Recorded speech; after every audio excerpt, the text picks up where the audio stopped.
बनाने आपको स्वस्थ, चुस्त और दुरुस्त लेकर आए हैं आपका अपना पसंदीदा कार्यक्रम हेल्थ मंत्रा।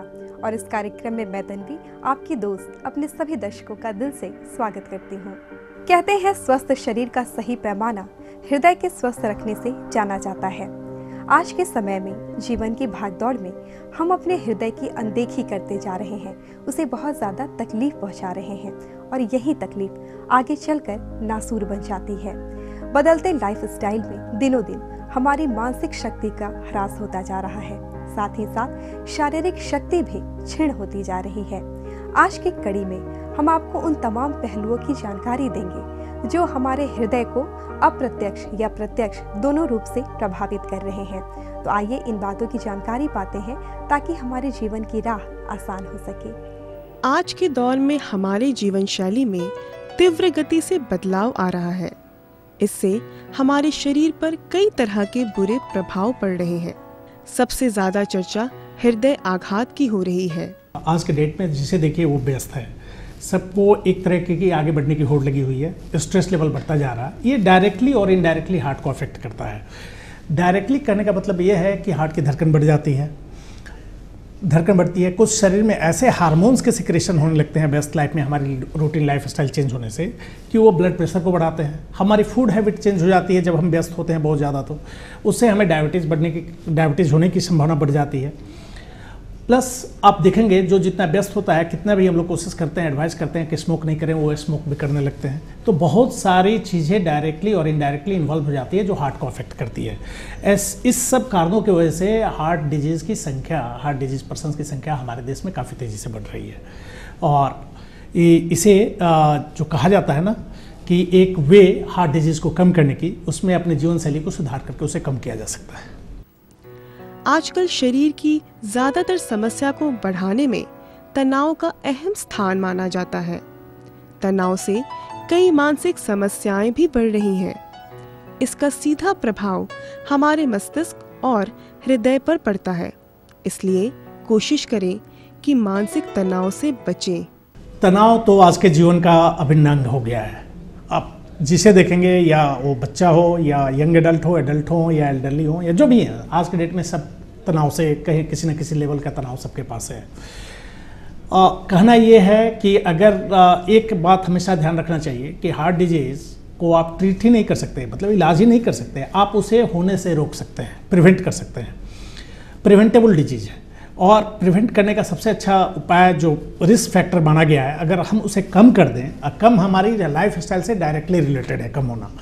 अगर हम स्ट्रेस को कम कर दें, स्मोकिंग अवॉइड कर दें, हमारी फूड हैबिट सही रहे, सेडेंटरी लाइफ स्टाइल यानी आराम की ज़िंदगी छोड़ दें, तनाव कम रखें, रेगुलर एक्सरसाइज करें और डिनर लाइट रखें, तो हमारे ब्लड प्रेशर, डायबिटीज़ और कोलेस्ट्रॉल की बढ़ने की संभावना ये सब काफ़ी कम हो जाएगी। और ये कम होने से रिस्क फैक्टर कम होता है, तो हार्ट अटैक या हार्ट की बीमारी होने की संभावना कम हो जाती है। हृदय आघात होने से पूर्व व्यक्ति में कई लक्षण देखे जा सकते हैं, जैसे अचानक सीने में दर्द, चक्कर आना, पसीना आना, सांसें फूलना और बेहोशी आना। हार्ट अटैक का पहला सिम्टम होता है पेन, डिस्कम्फर्ट। हार्ट का पेन, जो कहते हैं लोग कि हमें पेन हो गया, डिस्कम्फर्ट हो गया, तो शुरुआती लक्षण पेन ही होता है, क्योंकि हार्ट की ब्लड सप्लाई रुकी, हार्ट का मसल डैमेज होता है। जब मसल डैमेज होता है, नर्व इरिटेट होता है और पेन होता है। तो पेन, किसी किसी को बहुत सीवियर पेन होगा और पेन का एरिया कहीं भी हो सकता है, नाभि से लेकर के नीचे वाले जबड़े तक, पीठ पे, आगे सीना में, जो मोस्ट कॉमन साइट है रेट्रोस्टर्नल, बीच सीना में जो बोला जाता है, बीच सीने में, और बाएं हाथ, दाहिने हाथ, कहीं भी जा सकता है। और तो पेन मोस्ट कॉमन प्रेजेंटेशन होता है सिम्टम। दूसरा होता है, कुछ लोग कहेंगे कि हमें गैस बन जाता है, खाना खा के चले, हमें गैस बन गया, पूरा गैस बन गया, सीना पे आ गया। वो लोग मानते नहीं कि उन्हें हार्ट की तकलीफ है, जबकि ये हार्ट का सिम्टम होता है। कुछ लोगों में पेनलेस प्रॉब्लम होती है, पेन होता ही नहीं है, डायबिटिक हैं, एल्डरली हैं, अदर प्रॉब्लम से सफ़र करी है, मेडिकल डिजीज है, किडनी की डिजीज है। उसे केस में क्या होता है, नर्व का सेंसेशन कम रहता है। जब अटैक आता है तो सडनली लोग परस्पायर करने लगेंगे, दर्द नहीं हुआ, पसीना बहुत आने लगा, सांस अचानक खुलने लगी, घबराहट हो गया और चक्कर आने लगा। कोई कोई का प्रेजेंटेशन सिर्फ ये होता है कि बेहोश होकर गिर गया और सडनली हार्ट रुक गई और उसके बाद प्रॉब्लम हो गई, जिसे सडन कार्डियक डेथ बोलते हैं। अगर व्यक्ति को हृदय आघात की समस्या आए तो फौरन ही अस्पताल में भर्ती कराना चाहिए। अस्पताल पहुंचने से पूर्व आवश्यक मेडिसिन का भी सेवन करना चाहिए। जिसे संभावना है कि उसे हार्ट डिजीज हो सकती है, या पहले डॉक्टर ने वार्न किया है, या पहले से मेडिसिन ले रहा है और उसे ऑल ऑफ सडन पेन होने लगता है, सीने में दर्द होने लगती है, बेचैनी होने लगती है, पसीना आने लगता है, तो पहला सबसे कॉमन, सबसे सिंपल है डिस्प्रिन की टैबलेट। आजकल हर एक जगह नुक्कड़ की दुकानों पे भी अवेलेबल है, गली चौराहे की दुकानों में अवेलेबल है। डिस्प्रिन की टैबलेट लें, डिजॉल्व करें। हाँ, और एक बात पता होना चाहिए कि आपको ब्लड लॉस नहीं हो रहा है, यानी एक्टिव अल्सर नहीं है, पेट में पाइल्स की प्रॉब्लम नहीं है, कहीं से ब्लड सजेशन नहीं निकल रहा है, कहीं कड़ा फटा नहीं है, इंजरी कोई रिसेंट ऑपरेशन नहीं हुआ है, तो आप डिस्प्रिन की टैबलेट लें और चबा लें, चबा करके पानी के साथ ले लें और उसके बाद तुरंत हॉस्पिटल जाएं। दूसरी होती है कि दर्द हो रहा है, अगर आपको पहले से पता है कि दर्द में हमें एक सॉर्बिट्रेट आइसोडिल 5 मिलीग्राम की टैबलेट होती है, उसे जीभ के नीचे रखते हैं, आराम हो जाता है, तो रख लेना चाहिए। अगर चक्कर नहीं आ रहा है और खड़े होने पे बेहोशी नहीं हो रही है तो सॉर्बिट्रेट की गोली जीभ के नीचे रखें, उसे आराम मिलता है कुछ हद तक। एक से नहीं आराम मिले तो 10 मिनट बाद रिपोर्ट करें। लेकिन इन द मीन टाइम घर के पर्सन्स हॉस्पिटल को कांटेक्ट करें और कभी भी भूलवश अपनी गाड़ी, अपनी व्हीकल से पेशेंट को हॉस्पिटल ले जाने की कोशिश नहीं करें। ये क्लियर कट है कि अगर एम्बुलेंस से कोई पेशेंट को हॉस्पिटल ले जाया जाता है तो उसके बचने की संभावना हार्ट अटैक से, क्योंकि मोस्ट ऑफ द डेथ जो होती है हार्ट अटैक के पहले घंटे में होती है, दर्द हुआ अचानक डेथ हो जाती है, तो उसको काफ़ी कम किया जा सकता है। हॉस्पिटल जो वेल इक्विप्ड हॉस्पिटल एम्बुलेंसेज होते हैं जिसमें एडवांस कार्डियक लाइफ सपोर्ट है, ये उस एम्बुलेंस से अगर पेशेंट को हॉस्पिटल ले जाया जाए तो उनकी बचने की संभावना भी ज़्यादा होती है, जल्दी कुछ मेडिसिन भी दिया जाता है जिससे फास्ट रिकवरी भी होती है। किस मरीज में हृदय समस्या के लिए सर्जरी आवश्यक है, ये बात चिकित्सक के निर्देशानुसार जांच रिपोर्ट पर निर्भर करती है। पहले की तुलना में अब सर्जरी की आवश्यकता कम पड़ने लगी है। देखिए, पहले जो हार्ट के पेशेंट हैं जिन्हें हार्ट अटैक हो गया, हार्ट की पंपिंग कॉम्प्रोमाइज है या अटैक के बाद बार बार दर्द हो रहा है, तो ऐसे केसेस में क्या होता है कि पहला टेस्ट होता है अदर जो होते हैं स्टेबलाइजेशन के बाद एंजियोग्राफी, कोरोनरी एंजियोग्राफी। और आजकल एंजियोग्राफी काफ़ी सिंपल है। आप रेडियल आर्टरी आजकल हम लोग ज़्यादा यूज़ करते हैं, हाथ की आर्टरी से कर देते हैं, पहले पैर से हुआ करता, हाथ की आर्टरी एंजियोग्राफी होती है। उसमें पता चल जाता है कि किस आर्टरी के ब्लॉक होने से अटैक आया या ये पर्सन आगे चल के कैसा रेस्पॉन्ड करेगा। ये इसके लिए बाईपास की ज़रूरत है कि एंजियोप्लास्टी की ज़रूरत है, सिंपल बैलूनिंग की ज़रूरत है, या सिर्फ दवा पे ही ठीक रहेंगे। वो एंजियोग्राफी एक तरीके से एसेंशियल टेस्ट हो जाता है अटैक पड़ने के बाद, जिसकी हार्ट की पंपिंग कॉम्प्रोमाइज हो या बार बार दर्द हो रहा हो या धड़कन हो रहा हो। एंजियोग्राफी में आज के डेट में मैक्सिमम नंबर ऑफ पेशेंट्स में नॉन सर्जिकल अप्रोच से ही ठीक हो जाते हैं लोग, यानी रूटीन इंटरवेंशन है उससे ठीक हो जाते हैं, जिसे एंजियोप्लास्टी और स्टंटिंग बोलते हैं, या सिंपल बैलूनिंग से या मेडिसिन से। लेकिन कुछ लोगों में 5 to 10% केसेस में अभी भी हमें कभी कभी सर्जरी की जरूरत पड़ती है। दोस्तों, अभी तक आपने जाना कि हृदय रोग की समस्या ना हो इसके लिए कौन कौन से आवश्यक कदम उठाने चाहिए। साथ ही आपने ये भी जाना हृदय रोग में ऑपरेशन की नौबत कब पड़ती है। इसी प्रकार सेहत से जुड़ी कई और महत्वपूर्ण जानकारियाँ अभी भी हमारे पास है, लेकिन उसके लिए आपको करना होगा थोड़ा सा इंतज़ार। हम बस यूँ लौटते हैं एक छोटे से ब्रेक के बाद।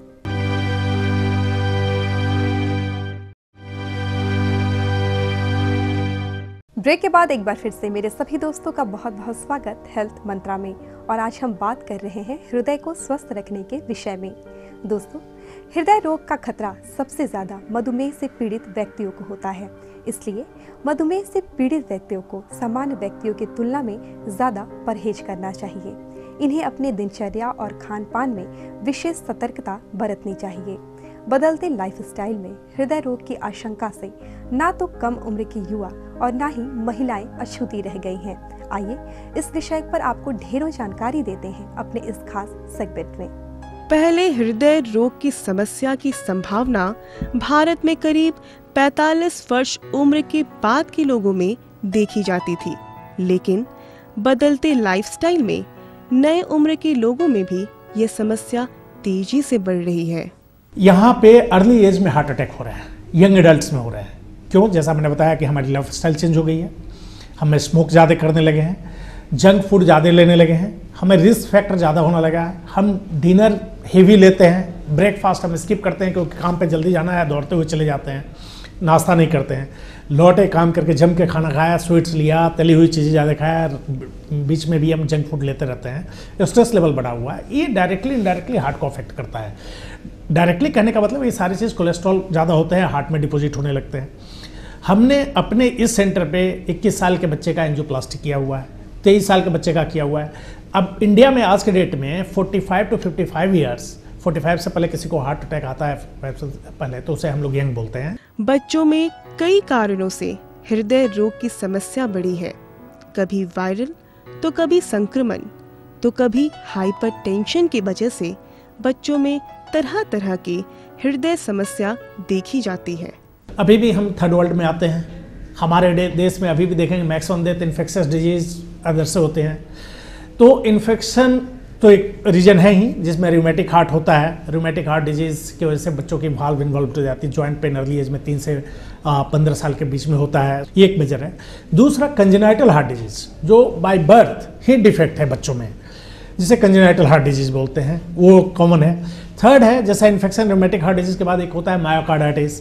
ये हार्ट किसी से सर्दी खांसी बुखार हुआ, वायरल फीवर हुआ, बच्चे की सांस फूलने लगी, लोगों ने कहा कि नहीं ये सिंपल है, लेकिन वो क्या होता है कि वो इन्फेक्शन हार्ट के मसल को पकड़ लेता है, जिसमें मायोकार्डाइटिस बोलते हैं, और हार्ट डायलेट करने लगता है, पंपिंग कम होने लगता है, ये सब प्रॉब्लम होती है। ऐसी मान्यता है कि महिलाओं में हार्ट अटैक की समस्या कम देखी जाती है, लेकिन अब ये मान्यता भी झूठी साबित हो रही है। अब महिलाएं भी बदलते लाइफस्टाइल का शिकार हो रही हैं। कुछ महिलाएं भी धूम्रपान करती हैं। ऐसे में महिलाओं में हार्ट अटैक की समस्या बढ़ रही है।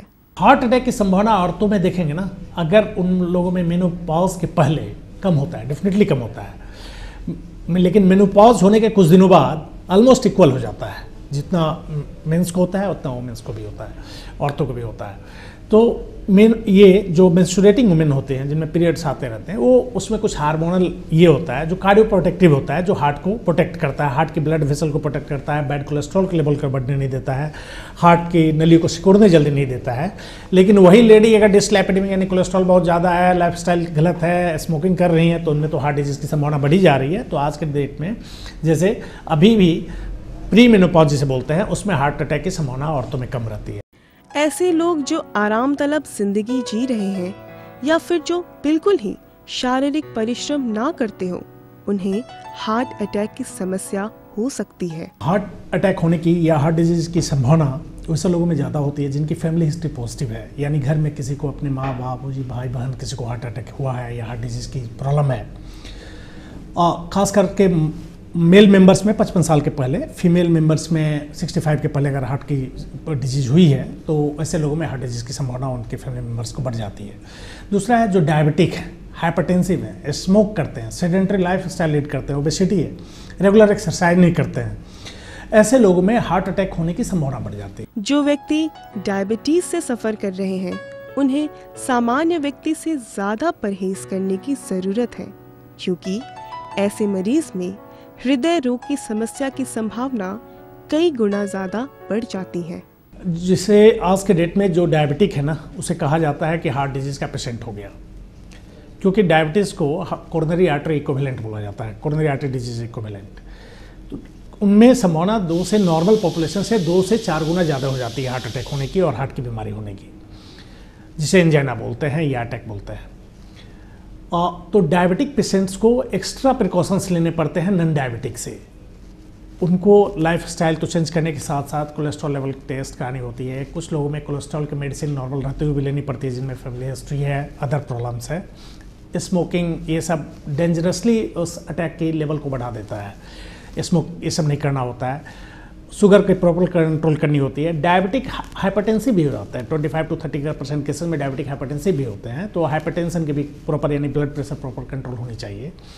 ऐसे केस में डायबिटिक पेशेंट्स को एक्स्ट्रा प्रिकॉशंस लेने की ज़रूरत होती है हार्ट की बीमारी से अपने आप को बचाने के लिए। दर्शकों, अभी तक आपने जाना कि हृदय रोग से क्यों कम उम्र के युवा और महिलाएं भी अछूती नहीं रह पाई हैं, और साथ ही साथ आपने जाना इसका बचाव भी। अभी भी आपके स्वास्थ्य से संबंधित ढेरों जानकारियां हमारे पास है, लेकिन फिलहाल यहाँ रुकते हैं एक छोटे से ब्रेक के लिए।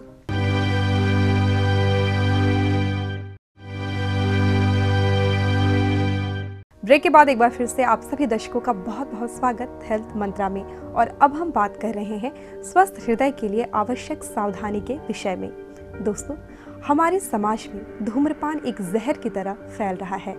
क्या टीनएजर्स, क्या कम उम्र की युवा, यहाँ तक कि लड़कियां भी उससे अछूती नहीं हैं। और यही धूम्रपान सभी रोगों को खुला आमंत्रण दे रहा है।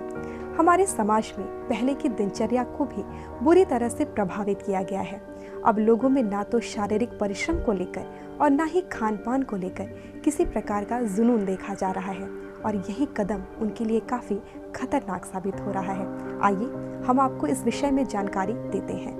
शराब ऐसे तो कभी भी लाभदायक नहीं माना जाता है। जिन्हें लीवर की समस्या हो, बीपी की समस्या हो और हृदय समस्या हो, उसके लिए शराब घातक साबित हो सकता है। शराब ऐसा चीज़ है, बहुत बार आप देखेंगे न्यूज़पेपर में आर्टिकल आते हैं, शराब लेने वाले को हार्ट अटैक नहीं होता, हार्ट की संभावना, डिजीज होने की संभावना कम होती है। ऐसा नहीं है। शराब वैसे लोगों को फ़ायदा पहुंचाता है जिसको पहले से कोई प्रॉब्लम नहीं है, हार्ट डिजीज़ नहीं है, अटैक नहीं आया हुआ है, हार्ट की पंपिंग नॉर्मल है, जो इम्पोर्टेंट है, लीवर डिजीज़ नहीं है, और मॉडरेशन में कंज्यूम कर रहे हैं। मॉडरेशन मतलब 1 से 2 पैग ले रहे हैं, लार्ज पैग नहीं, स्मॉल पैग ले रहे हैं, डेली पेरी डिनर के समय में ले रहे हैं। तो ऐसे लोगों में खासकर रेड वाइन ये सब लेते हैं तो हार्ट को डेफिनेटली ये डिजीज होने से कम करता है। लेकिन जिन्हें हार्ट अटैक पड़ चुकी है, हार्ट की पंपिंग कॉम्प्रोमाइज़ है, जॉन्डिस हुआ पड़ा है, लीवर फेलियर है, या हार्ट के लेने से जिनको धड़कन हो, ये हार्ट की जिनको धड़कन की बीमारी है, ऐसे लोग अगर शराब का सेवन करेंगे तो डेफिनेटली हार्ट के लिए वो घातक होता है। जो व्यक्ति धूम्रपान करते हैं, ऐसे लोगों में हृदय आघात समस्या कई गुना ज्यादा बढ़ जाती है। इसके अलावा भी धूम्रपान शरीर के कई रोगों को आमंत्रण दे सकता है। आज के डेट में अगर कोई किसी भी डॉक्टर से या किसी भी पर्सन से पूछा जाए हार्ट डिजीज किस में सबसे ज़्यादा होती है, एक बहुत बड़ी स्टडी आई है, ऑल ओवर वर्ल्ड की ली गई है। उसमें 2 मोस्ट कॉमन रिस्क फैक्टर्स हैं। एक कोलेस्ट्रॉल, जिसे डिस्लिपिडेमिया, लिपिड बोलते हैं, एबनॉर्मलिटी। Second smoking. अगर आप जिसको डिस्लिपिडेमिया, कोलेस्ट्रॉल की प्रॉब्लम है, हायर साइड में है, बैड कोलेस्ट्रॉल बहुत ज़्यादा है, और वो स्मोक करता है, तो उसमें संभावना करीब 30 टाइम्स बढ़ जाती है नॉर्मल पॉपुलेशन से। तो स्मोकिंग तो डेंजरस है, सिर्फ हार्ट को अफेक्ट नहीं करता है, आपको लंग्स के कैंसर, लीवर के कैंसर, किडनी के कैंसर, ब्लैडर के कैंसर, सारे को, और सीओपीडी जो एक ब्रीदिंग प्रॉब्लम होती है, वो सब सारे कुछ कर सकते हैं। तो स्मोकिंग तो गवर्नमेंट एजेंसी को चाहिए कंप्लीटली बैन कर देना, प्रोडक्शन को चेक कर देना। इसलिए स्मोकिंग तो आप ये कह सकते हैं स्मोक करने वाले को प्रॉब्लम होनी ही होनी है, चाहे ये हार्ट की हो, लंग्स की हो, लीवर की हो, किडनी की हो, ब्लैडर की हो। कोई कहेगा कि हम 10 साल से पी रहे हैं कुछ नहीं होता है, ठीक है, आप 10 साल से पी रहे हैं कुछ नहीं हो, लेकिन ऑल ऑफ सडन आपको सारी प्रॉब्लम क्रिएट हो जाएगी। तो ये स्मोकिंग तो डेंजरस है हार्ट के लिए और अदर प्रॉब्लम्स के लिए। कोलेस्ट्रॉल नियंत्रण की चर्चा आजकल ज्यादा हो रही है।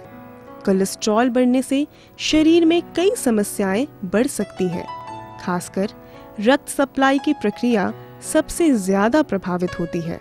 बॉडी को सबसे पहली बात यह है कि थोड़ी कोलेस्ट्रॉल की ज़रूरत ज़रूर है, जिससे नर्व सबका स्ट्रॉन्ग होता है, हार्मोन्स कुछ प्रोड्यूस होते हैं जो कोलेस्ट्रॉल डिपेंडेंट ही होते हैं, लेकिन एक सर्टेन लेवल के बाद वो हार्मफुल हो जाता है। कोलेस्ट्रॉल सिर्फ हार्ट को अफेक्ट नहीं करता है, कोलेस्ट्रॉल मेन होता है कि कहीं भी ब्लड वेसल्स है उसमें डिपॉजिट होता है और फिर उसको ब्लॉक करता है, जो ब्लड सप्लाई है उसको चोक करता है। वो तो सिर्फ हार्ट की ब्लड सप्लाई को नहीं चोक करता, ब्रेन की ब्लड सप्लाई को चोक करता है, जिसे स्ट्रोक यानी कॉमन टर्म में कहते हैं कि लकवा मार दिया। किडनी में जाकर डिपॉजिट हो जाता है, उसकी ब्लड प्रेशर शूटअप होना, किडनी की ब्लड वेसल्स को चोक कर देता है, तो उसकी ब्लड प्रेशर बढ़ने लगती है। किसी के आंत में डिपॉजिट हो जाता है, कुछ लोग खाना खाते हैं, पेट में सीवियर दर्द होता है, इसका मतलब कि आंत की आर्टरी, एक मेजेंट्रिक आर्टरी होती है, सुपर मेजेंट्रिक आर्टरी, उसमें जाकर कोलेस्ट्रॉल डिपॉजिट हो जाता है। गले की नसों में डिपॉजिट हो जाता है, जिससे बार बार लोगों को चक्कर आना और ये होने लगता है। तो कोलेस्ट्रॉल को तो नॉर्मल रखना ही रखना है। अगर देखेंगे तो ये सारे विलेंस हैं आपके, कोलेस्ट्रॉल, स्मोकिंग, हाइपरटेंशन, डायबिटीज, ये विलेंस हैं आपके लिए। अगर संतुलित आहार का सेवन किया जाए तो हृदय रोग के साथ साथ शरीर की कई समस्याओं को दूर रखा जा सकता है। ऐसे में वसा युक्त खाद्य पदार्थों से परहेज जरूरी है। तली हुई चीजें एकदम परहेज करें। नॉन वेज में आप मटन अवॉइड करें, एक हफ्ते में 3-4 पीस ले सकते हैं, 4 एग ले सकते हैं, आप फिश चिकन ले सकते हैं। हेवी डाइट कभी नहीं लें, ग्रीन लीफी वेजिटेबल्स जरूर रखें। फ्रीक्वेंसी ऑफ मील्स मतलब आप 4 बार 5 बार लें मील। हेवी डाइट कभी नहीं होनी चाहिए। बीच में फ्रूट्स की सर्विंग्स, अगर डायबिटिक नहीं है तो जो सीजनल फ्रूट्स हैं ये सारे लें, फ्रूट्स की सर्विंग्स लें। खाने में सलाद ज़्यादा होना चाहिए, ग्रीन लीफी वेजिटेबल्स ज़्यादा होना चाहिए। ये सब रख करके आप हार्ट को हेल्दी रख सकते हैं। हृदय रोग की समस्या के बचाव में व्यायाम को हमें अपने दैनिक क्रियाओं में शामिल करना चाहिए। व्यायाम से शारीरिक मजबूती के साथ साथ मानसिक स्फूर्ति का भी एहसास होता है। एक्सरसाइज जैसे मैंने बार बार बताया कि रेगुलर अगर आप एक्सरसाइज कर रहे हैं, रेगुलर एक्सरसाइज कर रहे हैं, वो डायरेक्टली और इनडायरेक्टली हार्ट को बेनिफिट पहुंचाता है। पहले तो आप एक्सरसाइज करते हैं, मेंटली फ्रेश हो जाते हैं, तो आपको लगता है कि इतना एक्सरसाइज कर लिया, हम बहुत हेल्दी हैं, फ्रेश हैं।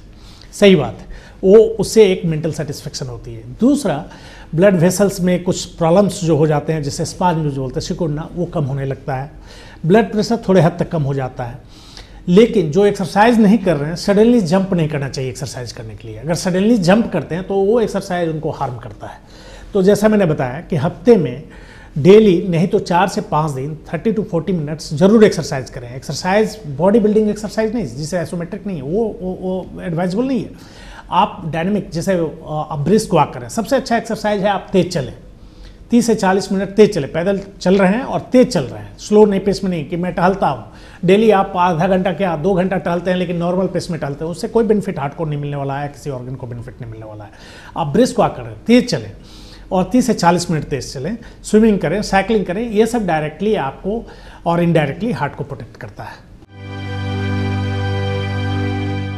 दोस्तों, आज की कड़ी में बस इतना ही। आज के एपिसोड में आपने ये जाना कि स्वस्थ हृदय कितना ज़रूरी है मानव जीवन के लिए।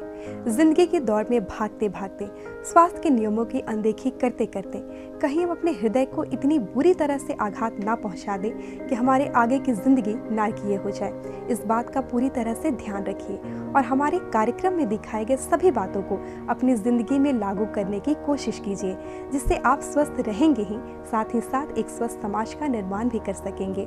इस कार्यक्रम से सीख लेके इसकी अच्छी बातों को अपनी जिंदगी में शामिल करके न सिर्फ आप स्वस्थ रहें बल्कि अपने आसपास के लोगों को भी जागरूक करें और एक स्वस्थ भारत का निर्माण करें।